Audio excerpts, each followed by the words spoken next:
Assalamualaikum warahmatullahi wabarakatuh. Perkenalkan, nama saya Andika Rizky Pulbuhu dengan NIM 20110512061 dari kelas B S1 Sistem Informasi. Pada video kali ini, saya akan menjelaskan tentang materi graf dan representasinya pada array. Berikut merupakan daftar isi dari materi yang akan saya bawakan. Yang pertama ada definisi graf. Lalu yang kedua ada jenis-jenis graf. Lalu yang ketiga dan yang terakhir yaitu ada representasi graf pada array. Definisi graf.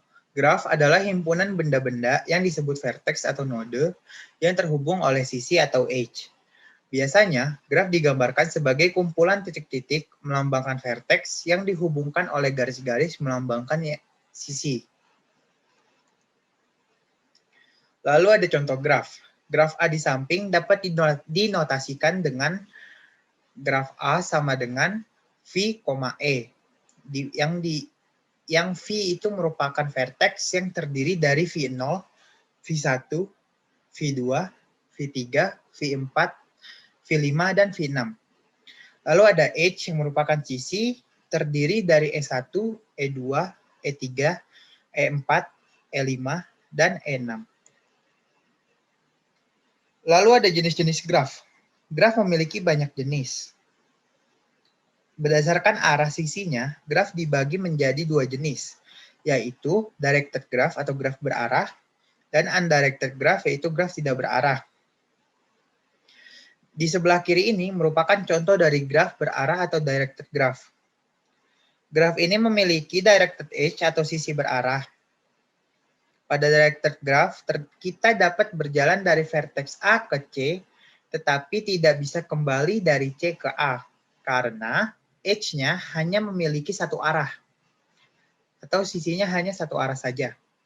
Nah, demikian pula kita dapat berjalan dari B ke A, E ke D, A ke E, dan seterusnya, tetapi tidak bisa kembali, atau tidak bisa berjalan kembali atau sebaliknya. Lalu ada undirected graph. Undirected graph atau graf tidak berarah memiliki sisi yang tidak berarah, yakni berarah bolak-balik. Nah, pada graf tidak berarah ini, kita dapat berjalan dari vertex A ke vertex B, serta sebaliknya. Dan serta sebaliknya dari vertex B ke vertex A. Karena sisi yang menghubungkan keduanya berarah bolak-balik. Lalu ada juga graf yang memiliki bobot pada sisinya, yang disebut sebagai weighted graph atau graf berbobot. Nah, pada contoh-contoh sebelumnya, graf memiliki sisi yang tidak berbobot. Setiap sisinya bernilai sama.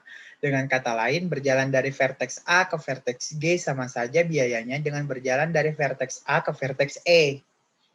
Tetapi pada graf berbobot ini, setiap sisinya diberi sebuah harga atau bobot.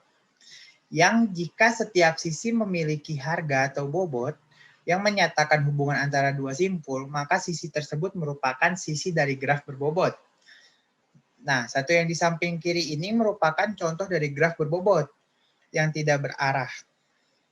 Bisa dilihat, dari sisi yang menghubungkan dari E ke F memiliki harga 10, sedangkan sisi yang menghubungkan dari D ke C memiliki harga 4. Yang artinya harga untuk berjalan dari vertex E ke vertex F lebih besar biayanya daripada harga untuk berjalan dari vertex D ke vertex C. Nah, lalu ada contoh lagi dari graf berbobot yang memiliki arah. Pada graf 2 di sebelah kanan ini merupakan contoh dari graf berbobot yang berarah. Sama seperti penjelasan sebelumnya, sisi memiliki harga tetapi tidak bisa bolak-balik. Berjalan bolak-balik dan hanya berjalan satu arah saja. Lalu ada representasi graf dengan array. Sebuah graf dapat dinyatakan sebagai sebuah struktur data yang secara spesifik dinamakan sebagai abstract data type atau ADT. Yang di dalam ilmu komputer terdiri dari kumpulan simpul dan sisi yang membangun hubungan antar simpul. Konsep tipe data abstrak ini merupakan turunan konsep dari bidang matematika. Nah, representasi graf pada array ini ada dua, yaitu representasi statis dan dinamis.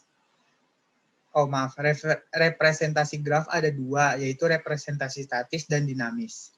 Tetapi kali ini saya akan menjelaskan tentang representasi statisnya saja, yaitu representasi dengan array. Representasi statis berupa adjasensi matriks di mana setiap baris dan kolom dari matriks tersebut merepresentasikan simpul awal dan simpul tujuan. Dan sebuah entry di dalam arah yang menyatakan apakah terdapat sisi di antara kedua simpul tersebut. Ada beberapa cara implementasi sebuah graf dengan sebuah array. Nah, pada intinya menggunakan matriks. Nah, terdapat 3 jenis matriks atau 3 matriks pada representasi dengan array ini. Yaitu ada matriks tetangga, matriks jalur, dan matriks berbobot. Matriks tetangga atau adjacent matrix merupakan salah satu cara untuk merepresentasi graf berarah dan tidak berarah menggunakan sebuah array, di mana angka 1 menyatakan bahwa simpul awal memiliki jalur ke simpul tujuan, dan angka 0 menyatakan bahwa simpul awal tidak memiliki jalur ke simpul tujuan. Nah, di bawah ini ada sebuah contoh dari matriks tetangga dari graf berarah dan tidak berarah. Graf A untuk matriks A dan graf B untuk matriks B ya. Nah, graf A ini merupakan graf berarah, jadi tidak bisa bolak-balik antar vertex dan hanya memiliki satu arah saja. Pada matriks A, untuk bagian vertikal merupakan simpul awal. Ini merupakan simpul awal, dan untuk yang horizontalnya ini merupakan simpul tujuan. Nah,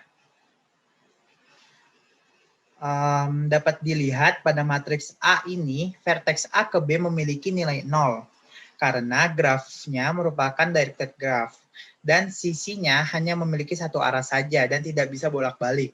Lalu vertex A ke vertex Y memiliki nilai 1.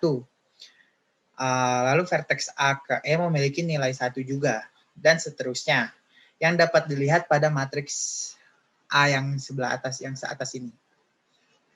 Lalu berbeda dengan graf yang merupakan directed graph, graf A yang merupakan directed graph, graf B ini merupakan undirected graph, maaf. Nah, graf B ini merupakan undirected graph. Jadi matriksnya pun berbeda dengan matriks A. Nah, pada matriks B ini, karena bisa bolak-balik arahnya, maka jika A ke B bernilai 1, maka dari B ke A juga bernilai 1. Ya, dari A ke B kan nilainya 1, dari B ke A juga berarti bernilai 1. Nah, jika A ke C bernilai 1, maka dari C ke A juga bernilai 1. Begitu pula sebaliknya, dan seterusnya. Jadi dapat dilihat walaupun bentuk grafnya sama, tetapi sisi yang berarah ataupun tidak memiliki pengaruh pada matriksnya ya. Lalu yang kedua ada matriks jalur. Sama seperti matriks tetangga, bedanya dengan matriks tetangga, di matriks tetangga ada angka 1 yang menyatakan bahwa simpul awal bertetangga langsung dengan simpul tujuan. Sedangkan pada matriks jalur ini, simpul awal tidak harus bertetangga secara langsung dengan simpul tujuan. Asalkan ada jalur dari simpul awal ke simpul tujuan, melewati simpul manapun, maka dianggap bernilai 1. Pada contoh di samping, graf A merupakan directed graph atau graf berarah. Dan matriks A merupakan matriks dari graf berarah tersebut. Bisa kita lihat di sini semuanya bernilai 1 sesuai dengan penjelasan sebelumnya. Tetapi yang simpul tujuan D memiliki nilai 0 semua. Sebelumnya. Simpul awal D memiliki 0 semua ke simpul tujuannya ya. Mengapa? Karena simpul D ini sama sekali tidak menuju kemana-mana dan hanya memiliki jalur, yaitu satu jalur, yaitu dari E ke D, tetapi tidak bisa sebaliknya. Nih. Ini hanya E ke D saja, tetapi D ke atas atau D ke E nggak bisa. Nah, D ini merupakan simpul terpencil. Nah, maka simpul awalnya, maka untuk simpul awal D itu memiliki nilai 0 ke semua simpul tujuannya. Lalu untuk graf B yang merupakan graf tidak berarah, matriks jalurnya memiliki nilai 1 semua karena terdapat jalur dari D ke E dan sebaliknya. Nih ya, kalau yang di matriks B kan ini nggak ada arahnya. Jadi D ke E bisa, jadi A ke D bisa, B ke D bisa, F ke D bisa, C ke D bisa. Lalu ada matriks beban.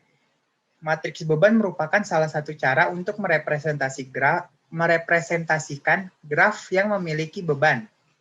Nah, matriks ini biasa digunakan untuk merepresentasikan graf yang pada jalurnya terdapat nilai atau beban tempuh. Angka selain 0 menyatakan bahwa simpul awal memiliki jalur ke simpul tujuan dengan beban yang dituliskan pada matriks. Dan angka 0 menyatakan bahwa simpul awal tidak memiliki jalur ke simpul tujuan. Pada dasarnya, matriks beban ini sama aja, sama kayak matriks tetangga. Hanya berbeda dari penanda jalurnya. Nah, jika di matriks tetangga nilainya sama semua, itu ada 1, yaitu 1 untuk penanda jalurnya. Nah, pada matriks beban ini, nilai satunya itu digantikan oleh bobot sisinya atau harganya. Contohnya dapat dilihat pada sebelah kanan ini, directed graph ini, yang memiliki bobot pada sisinya. Bisa kita lihat untuk simpul awalnya, A ke simpul tujuan F memiliki nilai 7, bobot nilai 7, harga 7. Jika pada matriks tetangga sebelumnya itu merupakan 1. Tapi karena di sini ada bobot, jadi nilai satunya itu diganti dengan 7. Lalu pada simpul awal B menuju simpul tujuan D memiliki nilai 8. Lalu B ke G memiliki nilai 5. C ke E memiliki nilai 11. C ke F nilai 13. Dan seterusnya yang dapat dilihat pada matriks. Sekian materi yang dapat saya sampaikan. Terima kasih atas perhatiannya. Kurang lebihnya mohon maaf. Assalamualaikum warahmatullahi wabarakatuh.